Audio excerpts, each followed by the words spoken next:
Okay, so hello everyone. Today I will be working on another dish.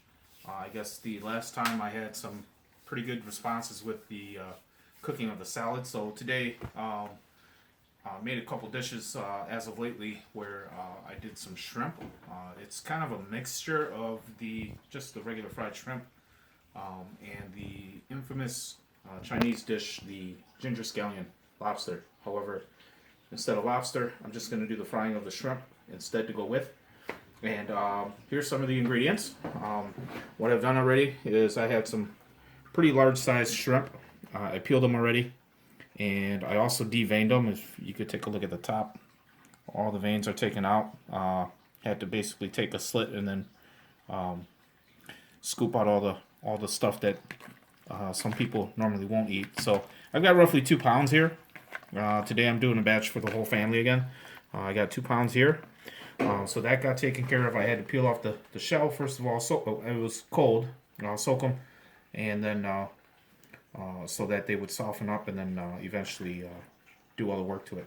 And then on top of it, these are the other ingredients. Got these already prepped up. We got green onions. I took four of those stalks and chopped them all up. And I took I don't know how much you'd weigh it out, but it was roughly the size of 2 to 3 fingers of an end of a ginger root. And then I sliced these finely, as you can see, real thinly cut. And there are a couple pieces where I forgot what you call the cuts are on these, but they're almost like little small mini French fries. So that's what I did with that. That's in preparation for later. The only other ingredients is this. I try to keep cooking simple. Salt, pepper, and just to give it a little different twist, I added Lowry's salt also, seasoning salt. And then later on, when we do the frying of the shrimp, then we'll be dipping them, coating them in cornstarch. So that's what we have right now. So we'll start with that. I'll take some black pepper. The amount, now people don't seem to understand this, and you're kind of watching this right now. I'm not gonna lie, Asians don't normally measure. They just kind of go by eyeball. So if I were to equate this, I'm gonna guess. I'm just starting to pour this now. This is the black pepper. I'm doing 1 coating for the top so far. If you could kind of see, it looks like a lot, but you still have about, a pound under there. And then same thing with the salt. And this is amazing. If you're not skilled enough to do it this way, I recommend using a salt shaker. Just a light coating where you can kind of eyeball things. And then Lowry salt. Lowry salt, now I'll say this about Lowry salt, is it's not as salty as regular salt. So you can give a little more with this stuff and be a little more forgiving. So I do that. And then I'm going to stir this up with a spoon, spatula, whatever.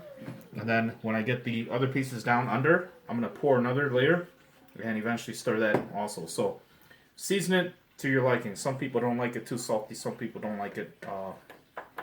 It's not salty enough for them. So, but not too much sodium. Bad for you. All right. Dropped my blood pressure down just recently because of careful cooking. That's what I'm going to stick to. Highly recommend to try and cook healthy as well. So, okay. Okay, so we're back here, and all I've done so far since then is I've stirred this up. As you can see, the shrimp has been seasoned. Okay, and then we also have a plate, a flat plate. I try to pick a big one, fairly big size one. If you don't have a plate, just as long as you can lay it flat. Now, I do use a bowl from time to time. That's just to improvise, but using a flat plate allows you to coat the shrimp a whole lot better. So what I have on this plate here is just strictly cornstarch. And there's a reason why I did this in this order is because most times when you eat the food, the breading is nice, but most of the flavor you kind of want on the meat itself. So I season the meat. I'm only going to coat it, and then once I coat it, we're going to set them aside, and then we'll get them fried up. So we'll take it from there, and then we'll switch on over when we get to the stove. Okay, so Kind of skipped ahead. All I've done was I've taken some of the shrimp here, laid it on, and then you're gonna flip it, and that has your coating of cornstarch on it. And once you're done with that, you're gonna take this, another plate or bowl, and you're gonna lay it there. And all you're doing is basically coating this and getting it ready to be fried. So, the more coating you have, the crispier it'll be. But you may have to cook it a little bit longer. We're not going to deep fry these per se, but we're going to at least get the sides nice and crispy. Sometimes by doing deep fry, it can go quicker. You can give that a shot. I haven't tried it deep fried.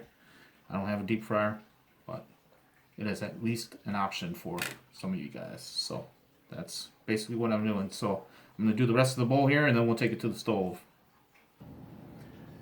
Okay, so we have our shrimp coated with cornstarch, and what I did was I didn't dispose of the cornstarch yet. I had these not breaded, coated, and then I piled them here so it'd be easier and quicker to kind of place there. But I left the cornstarch on the plate there in case as you start grabbing some of these, if you see some that are kind of lacking the cornstarch, you can always go back and re-dip them. So that's what we're doing. You have a skillet, nice sized skillet, and all I did was I added some vegetable oil. You can use any kind of oil, the preference of your choice. The olive oil may give a little different taste to it too, because it's got more of a flavor to it. I just use vegetable oil because I like the vegetable in it. So you're gonna pour just enough to get a coating on the bottom, and we have our temperature set in between high to medium high. And the reason why I do that is you gotta be able to keep the temperature somewhere where you can actually handle the taking on and off of the shrimp. So this is going now, and I'm just gonna test it. And I took a piece of ginger here, so you can kind of hear it sizzling. You can see the bubbling. So it's fairly hot where I think it's ready that we could put that in. So I'm gonna use my tongs. And all you're gonna do is you're gonna lay this on one side. Let this go high for a second. And we're gonna layer this, put this around our skillet here. So we start to, and I usually go all in one direction and work my way around, just so that when I go to flip them, I can just go around the clock. It's kind of like a clock. So, all right, and I think we'll cut from here, and we'll come back whenever we're done frying some of these. All right, so as you can see, it's only been like roughly a couple minutes, not even.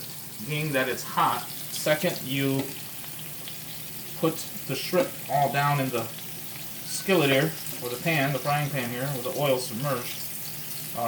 By the time you put your last one in, it's not going to take you much longer before you can start flipping them. This is pretty much the routine of what we're going to be doing until this whole pile here is all done. So now we're going to take these out. These are cooked. And set it in a separate bowl or plate. For those of you who don't like greasy foods, you can always use a paper towel. I usually do that with my French fries also. Put a paper towel on the bowl or the plate, and it'll soak up some of the oil. We are not done frying these completely yet, and I will tell you why. Because we still have yet to fry the ginger and the scallions or the onions, green onions. So we'll continue the rest. So we've got all the shrimp fried up. As you can see, nice big pile. Looks nice and ready to eat. You can eat it, but we're going to add a little more flavor. And to do this, we're going with the traditional recipe that they use, the Chinese use, called the Ginger Scallion. So I've got ginger already cut up, onions cut up that I mentioned before. So what we're doing is we got this skillet on high heat right now. We're going to add some oil here. It's roughly about quarter cup oil. Get that nice and hot. Get the surface area nice and hot. I have my spatula so I don't scrape on any of my material there. And then at this point, we want this skillet to be extremely hot, so then when we fry the material, it's just gonna blast with flavor. Now there's an order in which we're gonna do this. Obviously, between the two, the onions are a lot lighter, and the ginger is a whole lot thicker. So to cook it, we're gonna use the ginger first, toss that in there, and the onions are just gonna go on. Otherwise, if you cook the onions first and then throw in the ginger, your onions may get burnt. So, and all you're doing really with this dish is you're getting the flavor out of this, the smell. And right now, just standing over this bowl here is really good. And we fried this separately because to fry this all together sometimes, this is really good, Billy.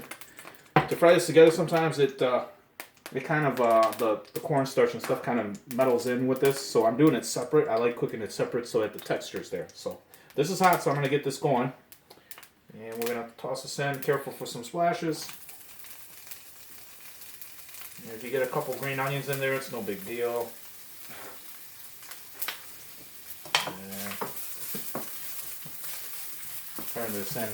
Again, you're trying to get this to a point where you're just, I'll say, burning the outside layer of this ginger. The smell of it is just going to drive you nuts and bonkers, and a lot of people in the house are probably going to be wondering, like, what's going on here, which is great.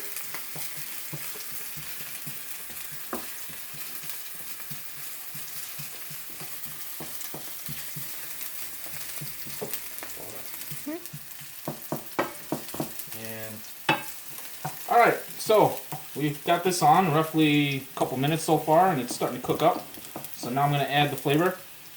And by bonkers before, I meant crazy good, okay? As you can see, this is starting to get a nice little crisp to it. I'm going to add the onions now, and this will really give that flavor. And it's going to start to really pop out.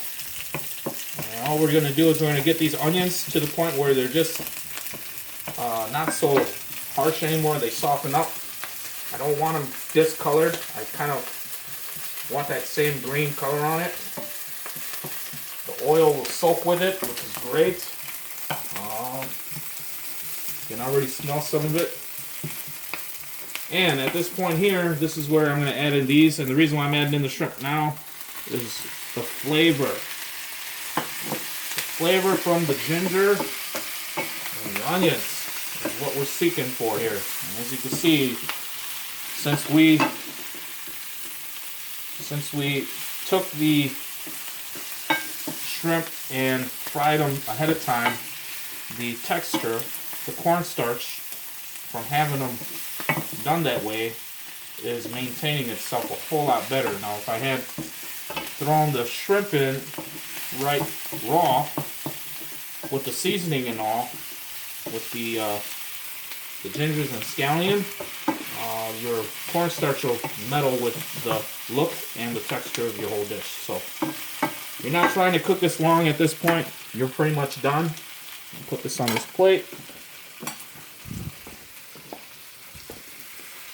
This is it. This is your dish. Right here.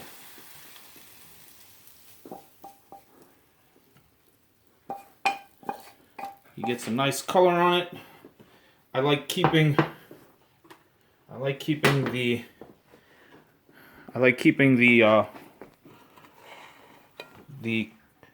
vegetables just partially cooked. That gives it a lot of flavor, and on top of it, it adds a little crunch, and most of the nutrients stay in the food itself by doing so. So, anyways, that was my dish for today. I really haven't given a name. Maybe call it Ginger Scallion Shrimp, I guess, in honor of the traditional ginger scallion and lobster. That's pretty much all I have. So, hope you guys enjoy it. Give me some feedback. Let me know. Feel free to subscribe too. It sounds like I may have more dishes or recipes coming up in the future. So, feel free to subscribe below and let me know how things turn out. Thank you.